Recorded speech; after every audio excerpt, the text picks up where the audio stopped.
Wave optics start करेंगे, आपका favourite topic wave optics. ठीक है, चलो आज आप पार्ट वन करेंगे। तो 1637 में बच्चों डिस्कार्ट ने corpuscular model of light and derive किया था स्नेल लॉ को, एक्सप्लेन किए थे लॉ ऑफ रिफ्लेक्शन को एंड रिफ्रैक्शन ऑफ लाइट को किसी इंटरफेस पे। जो कॉर्पस्कुलर मॉडल था वो प्रिडिक्ट किया था कि जो रे ऑफ लाइट है बेंड करेगा टुवर्ड्स द नॉर्मल और जो स्पीड ऑफ लाइट होगा वो ग्रेटर होगा सेकेंड मीडियम में। जो कॉर्पस्कुलर मॉडल है लाइट का वो फर्दर डेवलप किया गया था न्यूटन के द्वारा उनके फेमस बुक्स ऑप्टिक्स में। और because of ट्रेमेंडस popular of this book जो कॉर्पस्कुलर मॉडल है वो अट्रीब्यूटेड था न्यूटन को।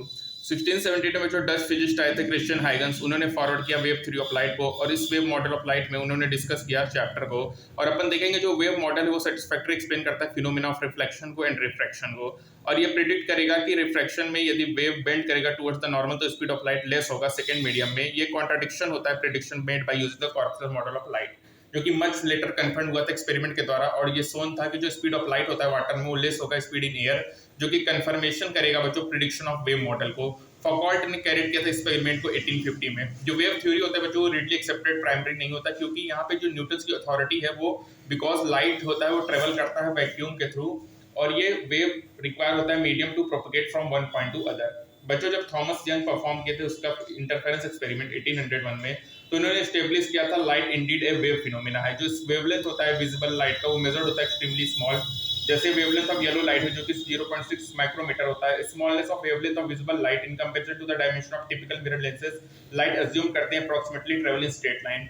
और ये फील्ड होता है ज्योमेट्रिकल ऑप्टिक्स का, जो कि अपन डिस्कस किए हैं प्रीवियस चैप्टर में। ये जो ब्रांच ऑफ ऑप्टिक्स है जहाँ पे अपन नेग्लेक्ट करते हैं फिनिटिस ऑफ वेवलेंथ को, उसको ज्योमेट्रिकल ऑप्टिक्स कहते हैं। और जो रे डिफाइंड जहाँ path of energy propagation in the limit of wavelength होगा टेंडिंग टू जीरो होगा। बच्चों जब इंटरफेरेंस एक्सपेरिमेंट के बाद 1801 में 40 साल बाद बहुत सारे एक्सपेरिमेंट कैरिड किए गए इंटरफेरेंस और डिफ्रेक्शन ऑफ लाइट वेव्स के। और जो एक्सपेरिमेंट है ये सैटिस्फैक्टरी एक्सप्लेन हुआ था और एज्यूम किया था वेव मॉडल ऑफ लाइट को। और around middle of 19th century जो wave theory seem to be establish था। जो वनली मेजर डिफिकल्टी है वो ये था कि वेव रिक्वायर्ड होता है मीडियम फॉर इट्स प्रोपगेशन और लाइट वेव प्रोपगेट करता है थ्रू वैक्यूम। ये एक्सप्लेन्ड किया गया था जब मैक्सवेल ने फॉरवर्ड किया famous electromagnetic theory of light को। मैक्सवेल ने डेवलप किया सेट ऑफ इक्वेशन को डिस्क्राइब करेगा law of electricity and magnetism को, और इस इक्वेशन को डिराइव किया गया था वेव इक्वेशन जो प्रिडिक्ट किया था एग्जिस्टेंस ऑफ इलेक्ट्रोमैग्नेटिक वेव्स को।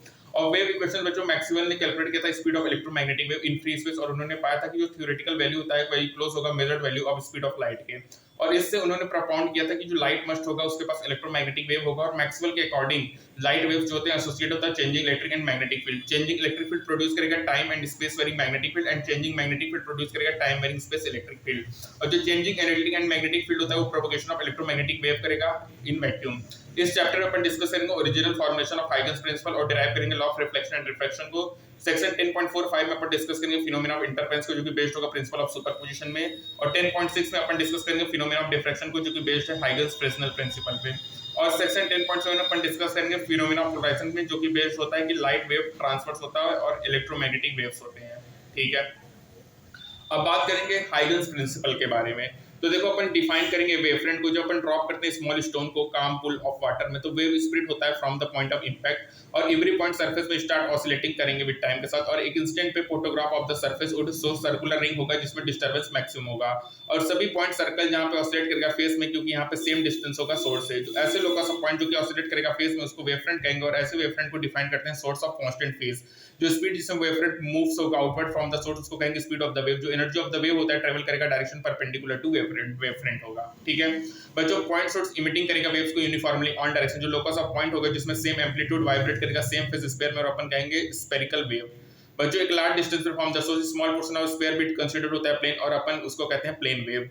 बच्चों जैसे कि जानते हैं जो शेप ऑफ वेवफ्रंट होता है हाइगन्स प्रिंसिपल वो डिटरमाइन करेगा shape of wavefront at a later time t tau. जो Huygen principle essentially geometrical construction होता है जो कि शेप ऑफ द वेवफ्रंट देगा एट एनी टाइम, जो कि अलाउ करेगा डिटरमाइन करेगा shape of wavefront at a later time. अपन कंसीडर करेंगे diverging wave and f1 f2 present होगा portion of the spherical wavefront at t is equal to 0। According to Huygens principal जो each point of the wavefront होता है वो source होता है secondary disturbance का। जो वेवलेट इमिटिंग होगा वेव स्प्रेड होगा सभी डायरेक्शन में with speed of the wave. ये जो वेवलेट्स होता है इमिटिंग होगा from the wavefront usually referred होगा सेकेंडरी वेवलेट्स। और ये डी ड्रॉ करेंगे कॉमन टेंजेंट इन सब स्फीयर के, तो ऑब्टेन करेंगे new position of wavefront of a later time. ठीक है, उसके बाद देखो अपन बेस करेंगे, डिटरमाइन करेंगे शेप ऑफ वेवफ्रंट को, T is equal to tau पे तो अपन ड्रॉ करेंगे sphere of radius v2 from each point on the spherical wavefront और v रिप्रेजेंट करेगा speed of the wave in the medium. अपन ड्रॉ करेंगे कॉमन टेंजेंट दिस स्फीयर के, तो ऑप्शन करेंगे new position of the wavefront t is equal to tau, जो new wavefront होगा g1 g2 वो again spherical with point O as the centre होगा। जो एबो मॉडल है वो शॉर्ट कमिंग है, अपन बैकवाइज है जो कि d1 d2 है। हाइगन ने आर्ग्यू किया था कि जो एम्पलीट्यूड होता है सेकेंडरी वेवलेट का मैक्सिमम होता है फॉरवर्ड डायरेक्शन में और जीरो होता है बैकवर्ड डायरेक्शन में। और एडोडिक अजम्पशन से हाइगन्स ने एक्सप्लेन किया था absence and the back wave, और इनके जो एडोडिक अजम्पशन थे वो सेटिस्फैक्टरी नहीं थे। Absence of back wave is really justified for more rigorous wave theory. In the similar manner बच्चों हाइगन्स प्रिंसिपल था वो डिटरमाइन करता था shape of wavefront of plane wave propagating through a medium. ठीक है बच्चों, तो हाइगन्स प्रिंसिपल ने डिटरमाइन किया था शेप ऑफ वेवफ्रंट को फॉर अ प्लेन वेव जो कि प्रोपगेटिंग कर रहा है थ्रू अ मीडियम। ठीक है, तो यहाँ पे इंपॉर्टेंट है कि एम्पलीट्यूड जो है सेकेंडरी वेवलेट का वो मैक्सिमम होता है फॉरवर्ड डायरेक्शन में और जीरो होगा बैकवर्ड डायरेक्शन में। ठीक है, बाकी इसमें जो एक इंपॉर्टेंट पॉइंट ये लगा कि हाइगन्स प्रिंसिपल जो होता है वो ज्योमेट्रिकल कंस्ट्रक्शन होता है जो कि अपन को शेप ऑफ वेवफ्रंट देगा किसी भी टाइम में और डिटरमाइन करेगा shape of wavefront at a later time. जो एनर्जी होता है वेव का ट्रेवल करेगा इन अ डायरेक्शन परपेंडिकुलर होगा वेवफ्रंट के बच्चों। लोकस क्या होगा जो कि ऑसिलेट करेगा फेस में, उसको वेवफ्रंट कहेंगे और वेवफ्रंट डिफाइंड होता है surface of constant phase. According to Maxwell जो लाइट वेव्स एसोसिएटेड होता है इलेक्ट्रिक एंड मैग्नेटिक फील्ड से। चेंजिंग इलेक्ट्रिक फील्ड प्रोड्यूस करेगा time and space varying magnetic field और चेंजिंग मैग्नेटिक फील्ड प्रोड्यूस करेगा time space varying electric field. बच्चों small wavelength of wavelength of visible light in combination to dimension of typical mirror lenses light को assume करते हैं travel करते हैं straight line में। ठीक है बच्चों, wavelength of yellow light 0.6 micrometer है बच्चों।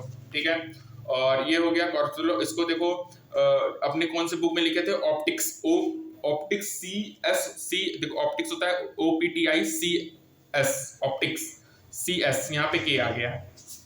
ठीक है, तो यहाँ पे हमारा फर्स्ट पार्ट कंप्लीट होता है। अब अपन इसको सेकेंड पार्ट देखेंगे नेक्स्ट टर्म में। ठीक है, नहीं ठीक है बच्चों, यस, तब तक के लिए stay tuned for further updates. Thank you so much बच्चों। सॉरी अपन इसको कंटिन्यू करते हैं क्योंकि वीडियो ज़्यादा लंबा नहीं हो पाया है। तो देखो refraction and reflection of plane wave using Huygens principle करेंगे। Refraction of a plane wave, देखो हाइजेंस प्रिंसिपल अपन डिराइव करेंगे लॉ ऑफ रिफ्रैक्शन को। पीपी रिप्रेजेंट करेगा सरफेस सेपरेट करेगा medium v2 at v1 v2 क्या होगा स्पीड ऑफ लाइट होगा मीडियम 1 मीडियम 2 में।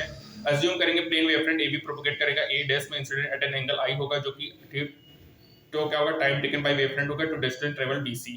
तो यहाँ से बच्चों डिटरमाइन करेंगे शेप ऑफ रिफ्लेक्टेड वेवफ्रंट का। अपन ड्रॉ करेंगे sphere radius from point second medium. ठीक है, सी रिप्रेजेंट करेगा tangent drop on point on the surface A v2 r। C represent करेगा रिफ्लेक्टेड वेवफ्रंट। कंसीडर करेंगे ट्रायंगल तो ऑब्टेन करेंगे sin I sin r और इसको reason sin I upon sin r v1 upon v2।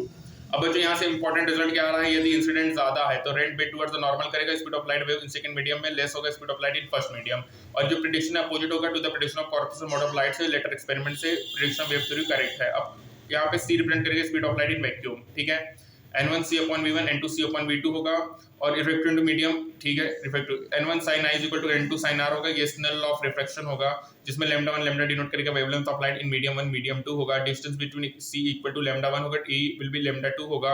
और यहाँ से बच्चों crest from b reach t पहुंचेगा टाइम t और crest from a time t। तो यहाँ पे v1 upon lambda 1 is equal to v2 upon lambda 2 होगा।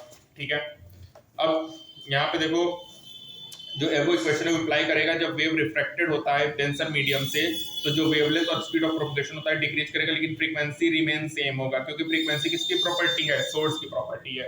तो फ्रीक्वेंसी इस सिचुएशन में क्या होगा, सेम होगा। ठीक है, अब बात करेंगे refraction at a rare medium. अपन कंसीडर करेंगे refraction of plane wave at a rare medium that is v2 greater than v1 होगा। प्रीसीडिंग होगा सिमिलर मैनर जो कि कांस्टेंट करेंगे रिफ्रैक्टेड वेवफ्रंट जो कि फिगर 10.5 में है। अब देखो यहाँ पे angle of reflection now greater होगा एंगल ऑफ इंसिडेंस से और अपन देखेंगे sin IC n2 n1 होगा, I is equal to IC होगा, sin R होगा, R 90 होगा, I ग्रेटर देन IC होगा। तो यहाँ पे रिफ्लेक्टेड वेव नहीं होगा, जो एंगल IC होगा उसको क्रिटिकल एंगल कहेंगे और all angle of incidence greater than होगा क्रिटिकल एंगल से। तो अपन के पास रिफ्लेक्टेड वेव नहीं होगा और वेव अंडरगो करेगा जिसको अपन टोटल इंटरनल रिफ्लेक्शन कहते हैं। और phenomena of total internal reflection को तुमने डिस्कस कर लिया है प्रीवियस के टॉपिक में। ठीक है, तो प्रीवियस के टॉपिक में तुमने इसको कंप्लीट कर लिया है। अब बात करेंगे reflection of plane wave by plane surface. ठीक है, तो देखो इसमें क्या होगा, कंसीडर करेंगे एक प्लेन AB इंसिडेंट होगा, angle I on the reflecting surface Mn होगा, B रिप्रेजेंट करके speed of wave in the medium. ठीक है, wavefront from the point then BC is equal to V into tau. और consider करेंगे reflected wavefront तो sphere draw करेंगे बच्चों point A और C रिप्रेजेंट करेगा टेंजेंट जो कि from to the sphere obviously V into tau होगा। अपन कंसीडर करेंगे ट्रायंगल EAC BAC, अपन फाइंड करेंगे कॉन्ग्रुएंट और यहाँ पे जो एंगल I एंड R होगा विल बी इक्वल होगा। This is law of reflection होगा। बच्चों जो लॉ ऑफ रिफ्लेक्शन होता है, रिफ्लेक्शन ये behaviour prism lens and mirror जो कि अंडरस्टैंड किए फिनोमेना डिस्कस हुआ chapter 9 on the basis of rectilinear propagation of light में। यहाँ पे डिस्क्राइब करेंगे बिहेवियर ऑफ वेवफ्रंट जो कि पासेस होगा थ्रू द थिन प्रिज्म, ठीक है। और अंडरगो रिफ्लेक्शन, रिफ्लेक्शन को कंसीडर करेंगे प्लेन वेव जो कि पास कर रहा है थिन प्रिज्म में, जो स्पीड ऑफ लाइट होगा वेव्स में इन ग्लास होगा, जो लोअर पोर्शन होगा इनकमिंग वेवफ्रंट में ट्रेवल करेगा और डिलाइट होगा रिजल्टिंग टिल्ट करके इमर्जिंग वेवफ्रंट जो कि फिगर में दिख रहा है। और देखो एक कंसीडर करेंगे plane wave incident on thin convex lens, जो सेंट्रल पार्ट होगा इंसिडेंट प्लेन का वो ट्रांसवर्स करेगा thickest portion of the lens और ये डिलाइट होगा मोस्ट। जो इमर्जिंग वेवफ्रंट होगा डिप्रेशन होगा सेंटर और यहाँ पे वेवफ्रंट बिकम स्फेरिकल होगा, कन्वर्ट करेगा टू द पॉइंट एफ जिसको अपन फोकस कहेंगे बच्चों। जो प्लेन वेव होगा इंसिडेंट करेगा कॉन्केव मिरर में ऑन अ रिफ्लेक्शन है वो spherical wave converging focal point होगा। सिमिलर मैनर में अंडरस्टैंड करेंगे reflection and reflection by concave lens and convex mirror. From the input discussion में ये है जो टोटल टाइम टेकन होता है from point on the object to the corresponding point on the image same होगा, measured along any ray होगा।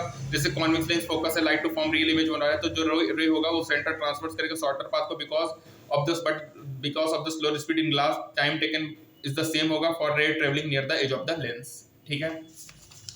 तो बच्चों यहाँ पे है हमारा कंप्लीट हुआ। ये देखो reflection of a plane wave है बाय कॉन्केव मिरर है, ये थिन प्रिज्म है, ये कॉन्वेक्स लेंस है, ठीक है।